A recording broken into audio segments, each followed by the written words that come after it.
Alright, you guys, today we are doing 8.10 and we're looking at some applications of exponential functions.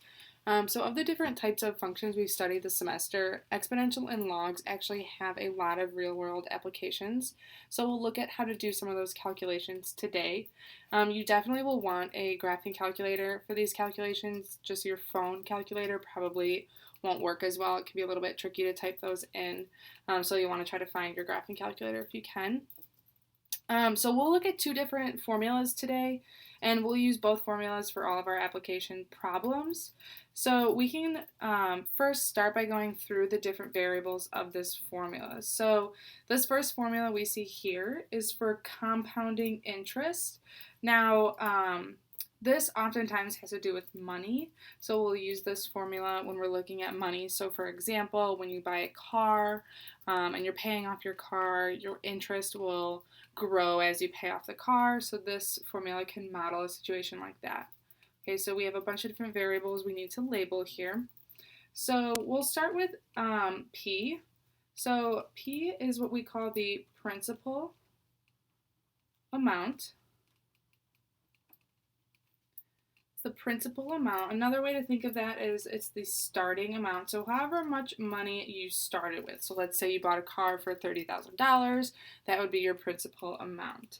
Okay, moving to the right, we have R here. R means the rate.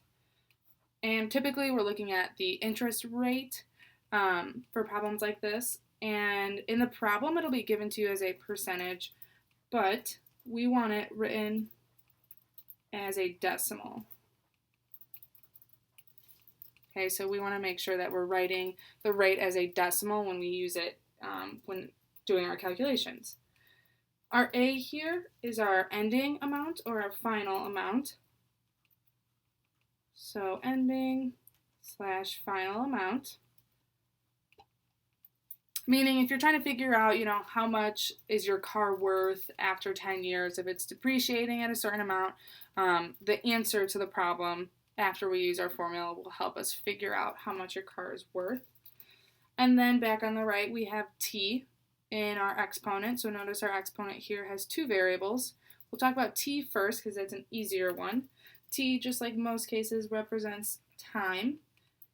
And typically, we're looking at time in years in these problems. And then the last variable is in two spots. We have it in the denominator here and in the exponent here. This is n. Now this one can be a little bit tricky. N is the number of times compounded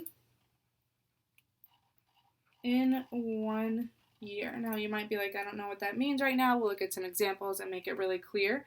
The big idea here though is it's the number of times your interest is compounded in 1 year. So for example, if we said it's compounded weekly, then that would happen 52 times in 1 year, so n would be 52. So we'll look at a few examples of that today as well. And then a couple of other notes here.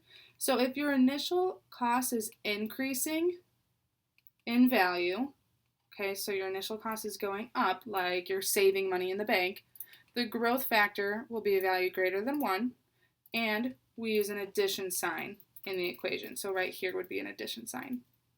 On the other hand, if your cost is lessening in value, so it's going down, your growth factor is less than 1, meaning we'll use a subtraction sign in the equation. So this symbol, this sign right here would be subtraction. Most times you'll see a word like depreciates in the problem. Depreciate means that it's going down. Okay, that will help you identify that you need to use subtraction. Okay, so let's look at a couple examples here. So example number 1 says you bought a car for $25,000 at 3.8% yearly interest. So I like to circle some of those important numbers and words. After how many years will you have paid $35,000 for the car? Okay, so when we're using a formula like the one we have above, the easiest way to do it is to identify all those variables, and then you just need to plug them in and solve. So you're buying the car for $25,000. That sticks out to me as our starting amount. So that's P, that principal amount. You bought the car at a 3.8% interest rate. So when we're writing the interest rate, remember we have to write it as a decimal. Right now it's a percentage. To write it as a decimal, if you have 3.8%, you're going to move the decimal 2 spots to the left. So our rate is actually 0.038 because we cannot put a percentage in the calculator. There's no way to do that other than converting it to a decimal. So R equals 0.038. And then let's see what else sticks out right here. After how many years will you have paid $35,000? So this looks like an ending amount. That's our A. That's like the answer to the equation. So we're still missing T and we're missing N. So this yearly term right here, this word yearly, is helping us figure out that N value, how many times it's compounded. So if it's compounded yearly, that means it happens only once a year. So N equals 1. When I say, okay, well, what's T? Well, let's look at the actual question. It says, after how many years? That means we don't know T. So T is our unknown. That's what we're going to be solving for. Okay, so we'll put all the pieces together to write our equation following the formula that we have in the box above, just plugging in the numbers for each variable. So we have 35,000 equals our starting amount, 25,000 parentheses. This one, you can see our ending amount is bigger than our starting amount, so we are increasing. So it'll be 1 plus R, so 0.038, over N, which is 1, to the N, 1 times T power. So T is our variable, so it's in the exponent. Okay, so that was step A. Step B, it says to actually solve this equation. Now, I'm solving for T. I'm solving for an exponent. This is where all of our skills with logs and exponential equations comes back into play. So we want to get T all by itself. That means I want to get this whole base with its exponent alone. So I need to get rid of the 25,000, and I can do that by dividing.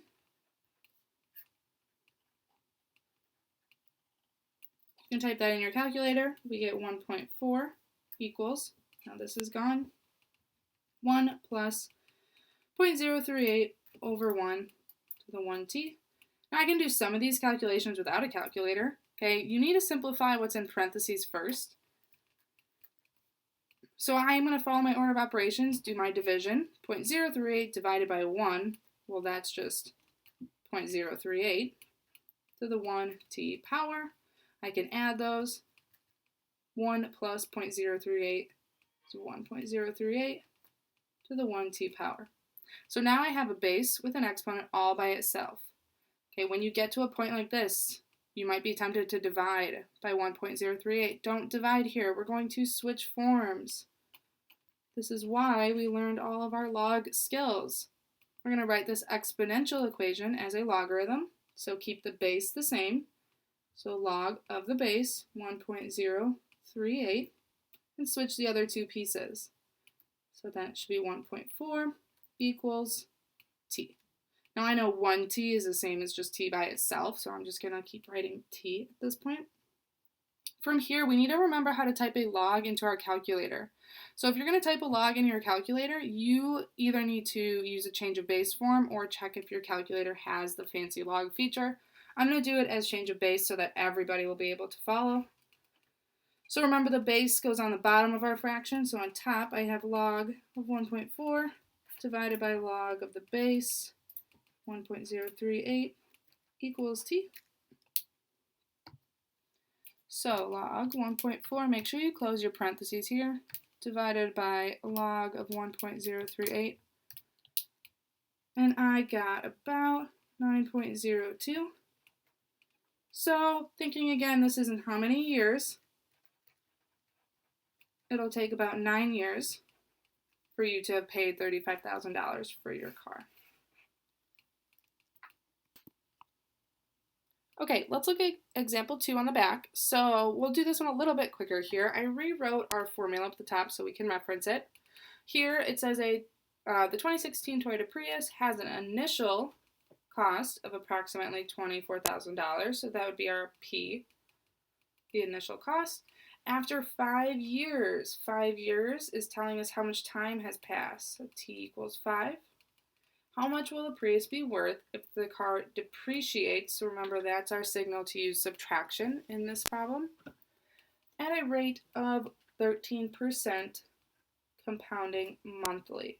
So 13%, remember, we'll move that decimal to the left. R equals 0.13.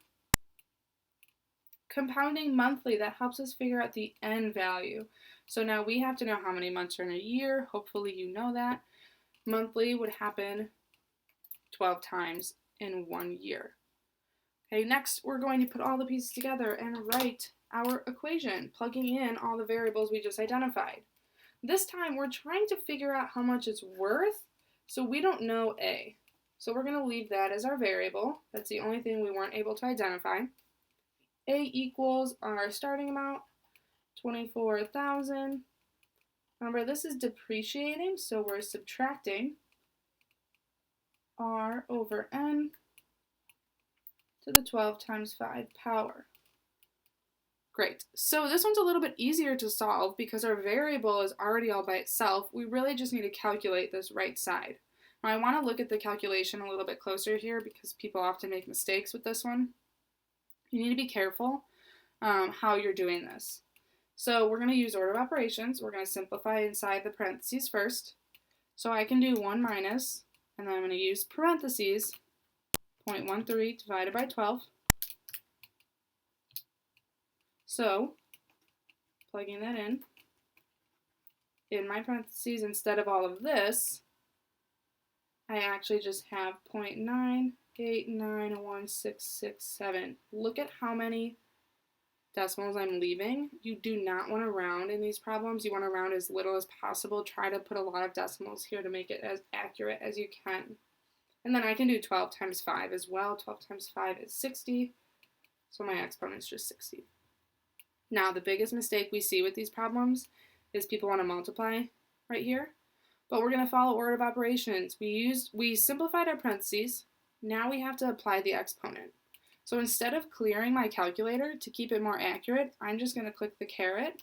So it's raising my previous answer to the 60th power. Click enter. So now I have A equals 24,000 times 0.520196. Again, I'm leaving a lot of decimals to be more accurate. I won't clear my calculator. I'll just click times 24,000. So my final amount is $12,484 and about 74 cents. After 5 years, that's all my car will be worth. All right, you guys, we have one more example to do together here. So our next equation is for a situation where instead of compounding monthly or yearly or annually or anything like that, we're actually compounding continuously. That means that it's happening constantly. So it says sometimes interest will compound an infinite amount of times, like every second or even quicker than that. Okay, so that case, it's hard to figure out what n value to use if it's happening infinitely. Okay, so mathematicians have found that they can use E to represent that slow but continuous rate. So it's compounding really slowly, but it's happening constantly. So remember, E is a number just like pi. We've talked about it before. So the equation we'll use instead, a lot of students call this the PERT equation because it looks like it spells the word PERT. A is still our ending amount, P is still the initial, R is still the rate, and T is still the time. So all of these variables didn't change. Remember, E here is not a variable, it's a number. So we're not going to plug in anything for E in this case. So let's look at an example where we can use that. So here it says, when Miss Kelleher was 9 years old, she opened a bank account and deposited her granny's gift of $500. So she's depositing that at the start. So that looks like our p-value. If the $500 sat in the bank until her 16th birthday, how much money did she have available to spend on the new car if it was compounded continuously? That's the key word to tell you to use the PERT equation when you see continuously. At a rate of 3%. Remember, move the decimal 2 to the left, so R equals 0.03. So if we're compounding continuously, we first need to know how much time has passed. So she started at 9 years old, ended at 16. That means 7 years have passed. That's our t. Okay, so we'll just plug in all of our pieces of information. We have t, r, p. I'm trying to figure out that ending amount, how much money she ended up with. So a equals starting amount of 500. Remember, we'll keep e, the number e, raised to the 0.03 times 7 power.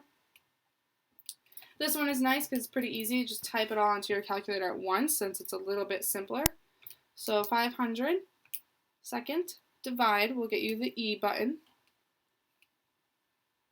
Okay, second divide gets you the e raised to the 0.03, let me use parentheses, times 7. So make sure you have your exponent in parentheses if you have an older calculator like this. Type that all in, click enter. I got about $616.84 in the bank. Okay. Now this last one I want you to try on your own here.